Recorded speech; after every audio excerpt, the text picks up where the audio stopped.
Sekarang ini gampang saja ya. Kalau memang dia polisi itu kan ada dua bagian yang tidak berseragam ini kan. Ada bagian intelkam, ada bagian serse. Kalau intelkam dia hanya full bucket istilahnya, pengumpulan bahan keterangan, ya kan? Nah, kalau pengumpulan bahan keterangan apakah menyentuh fisik? Tidak, setahu saya, karena saya sering berhubungan dengan orang-orang intelkam. Kalau reserse itu tugasnya penegakan hukum. Penegakan hukum itu kalau ketemu sama yang ditarget adalah mengeluarkan surat perintah. Saya diperintah, ini surat tugas saya, ya. Anda dipanggil atau Anda ditangkap, jelas. Tapi ini apa? Tugasnya itu apa? Tugas pokoknya yang menguntit ini. Surat perintah intai Habib Rizik ke Polda diperiksa. Patut diketahui oleh publik semua, hukum humaniter itu kalau orang sudah menyerah, ini sekalipun perang ya, kalau tentara lawan sudah menyerah, dilarang membunuh tawanan perang tersebut. Boleh nggak? Nggak boleh. Kalau itu boleh, itu namanya kejahatan perang. Ngerti nggak? Nah, itu patut dimengerti oleh publik. Apalagi dalam rekonstruksi sudah disebutkan, di dalam rekonstruksi kan 4 orang itu kan disuruh tiarap, tidak diborgol penegakan hukumnya. Ditangkap tidak diborgol, dibiarkan. Kemudian katanya upaya tembak menembak itu di mana yang tembak menembak? Kalau sudah ditangkap begitu kan sudah menyerah artinya. Boleh ditembak nggak hukum humaniter? Haram ditembak, itu pembunuhan, itu kejahatan perang. Ini yang saya mau katakan, narasi-narasi kekerasan ini tidak boleh dibangun atas dasar kebencian. Ini kan penyebaran kebencian terhadap FPI, ini berbahaya. Tapi kalau dia diem, kemudian ditembak orang diam, ya pasti salah. Itu salah besar, betul kata Bapak. Tidak salah Bapak, kalau orang itu sudah tertangkap, sudah diam di dalam mobil, tidak melakukan perlawanan, kemudian ditembak, itu salah besar. Saya sependapat. Tapi kalau itu terjadi perlawanan, di dalam ada perkelahian, nah itu lain lagi ceritanya. Nah, oleh karena itu, marilah kita tunggu. Lalu kemudian diserang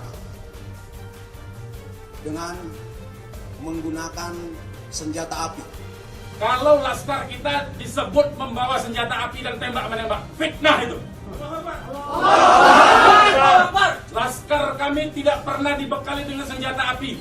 Yang pertama adalah apakah benar ini senjatanya FPI, terus apakah ini juga senjatanya dan apa jenis senjatanya polisi, dan itu yang mau kita cek, dan apa yang mereka perlakukan terhadap HP yang diambil oleh petugas kepolisian. Kami ingin tahu apa prosedurnya, bagaimana caranya, dan bagaimana mereka memperlakukan barang bukti tersebut.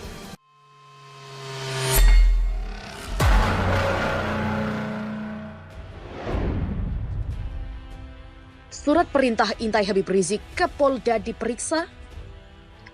Direktur Indonesia Future Studies atau Infus Gede Siriana Yusuf meminta hasil investigasi Komnas HAM terkait kasus penembakan 6 laskar FPI di Tol Jakarta Cikampek kilometer 50 sebagai pintu masuk pengadilan. Kesimpulan unlawful killing ini sebagai pintu masuk proses peradilan.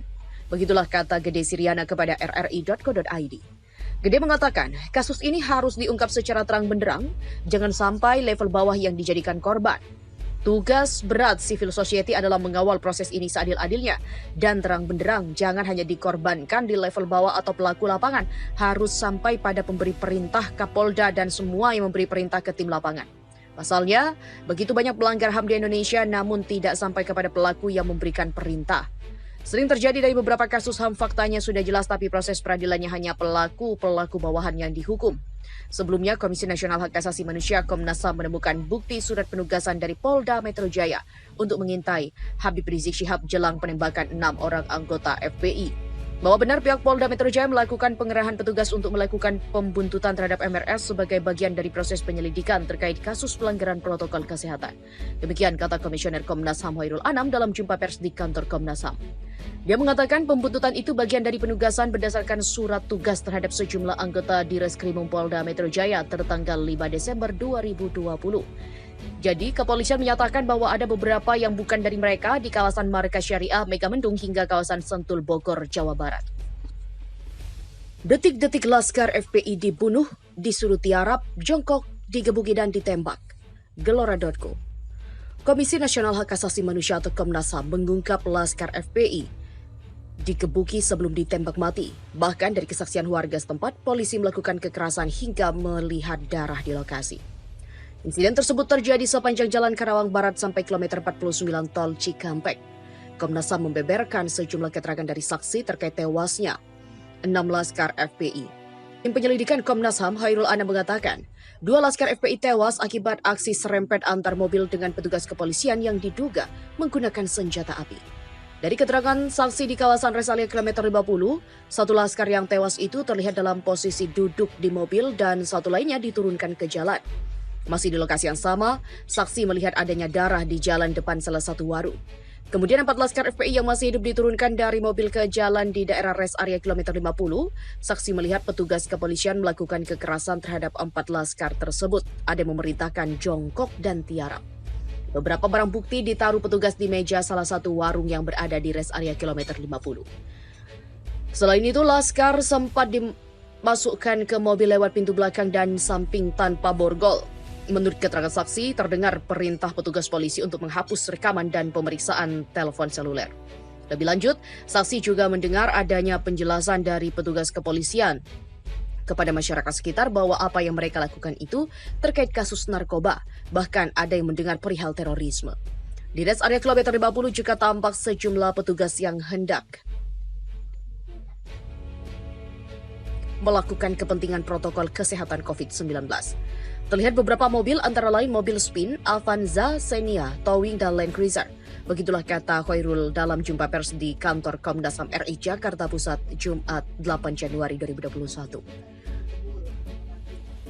Sebelumnya Khairul Anam mengatakan 2 di antara 6 pengawal Habib Rizik itu tewas ditembak polisi di Jalan Tol Cikampek. Sementara 4 pengawal Habib Rizik saat sudah berada di tangan tim polisi, sehingga dikategorikan Komnas HAM sebagai pelanggaran HAM. Hairul Anam menjelaskan pelanggaran HAM itu berawal dari insiden saling serempet antara mobil polisi pengawal Habib Rizik. Saling serempet itu lantas berakhir dengan keributan antara Laskar FPI dan polisi yang menggunakan senjata api di sepanjang Jalan Karawang Barat sampai Tol Cikampek kilometer 49.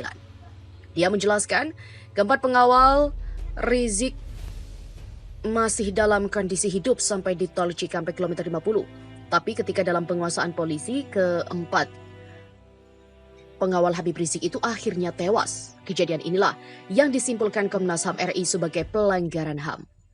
Dia menerangkan pemberian kategori pelanggaran HAM tersebut dikarenakan pihak kepolisian melakukan penembakan sekaligus terhadap 4 orang dalam satu waktu. Padahal, polisi harusnya bisa melakukan upaya lain untuk menghindari semakin banyaknya korban jiwa. Karena termasuk pelanggaran HAM, maka Komnas HAM merekomendasikan kasus tersebut dibawa ke pengadilan pidana. Demi menegakkan keadilan tidak boleh hanya dilakukan internal kepolisian, harus penegakan hukum pengadilan pidana. Tim penyelidikan Komnas HAM Hairul Anam mengatakan, 2 Laskar FPI tewas akibat aksi serempet antar mobil dengan petugas kepolisian yang diduga menggunakan senjata api. Dari keterangan saksi di kawasan Res Area kilometer 50, 1 Laskar yang tewas itu terlihat dalam posisi duduk di mobil dan 1 lainnya diturunkan ke jalan. Masih di lokasi yang sama, saksi melihat adanya darah di jalan depan salah satu warung. Kemudian 4 Laskar FPI yang masih hidup diturunkan dari mobil ke jalan di daerah Res Area kilometer 50. Saksi melihat petugas kepolisian melakukan kekerasan terhadap 4 Laskar tersebut. Ada yang memerintahkan jongkok dan tiarap. Beberapa barang bukti ditaruh petugas di meja salah satu warung yang berada di Res Area kilometer 50. Selain itu, Laskar sempat dimasukkan ke mobil lewat pintu belakang dan samping tanpa borgol. Menurut keterangan saksi, terdengar perintah petugas polisi untuk menghapus rekaman dan pemeriksaan telepon seluler. Lebih lanjut, saksi juga mendengar adanya penjelasan dari petugas kepolisian kepada masyarakat sekitar bahwa apa yang mereka lakukan itu terkait kasus narkoba, bahkan ada yang mendengar perihal terorisme. Di Res Area kilometer 50 juga tampak sejumlah petugas yang hendak melakukan kepentingan protokol kesehatan COVID-19. Terlihat beberapa mobil antara lain mobil Spin, Avanza, Xenia, Towing, dan Land Cruiser. Begitulah kata Khairul dalam jumpa pers di kantor Komnas HAM RI Jakarta Pusat Jumat 8 Januari 2021. Sebelumnya Khairul Anam mengatakan 2 di antara 6 pengawal Habib Rizik itu tewas ditembak polisi di Jalan Tol Cikampek. Sementara 4 pengawal Habib Rizik saat sudah berada di tangan tim polisi, sehingga dikategorikan Komnas HAM sebagai pelanggaran HAM. Hairul Anam menjelaskan pelanggaran HAM itu berawal dari insiden saling serempet antara mobil polisi pengawal Habib Rizik. Saling serempet itu lantas berakhir dengan keributan antara Laskar FPI dan polisi yang menggunakan senjata api di sepanjang Jalan Karawang Barat sampai Tol Cikampek kilometer 49.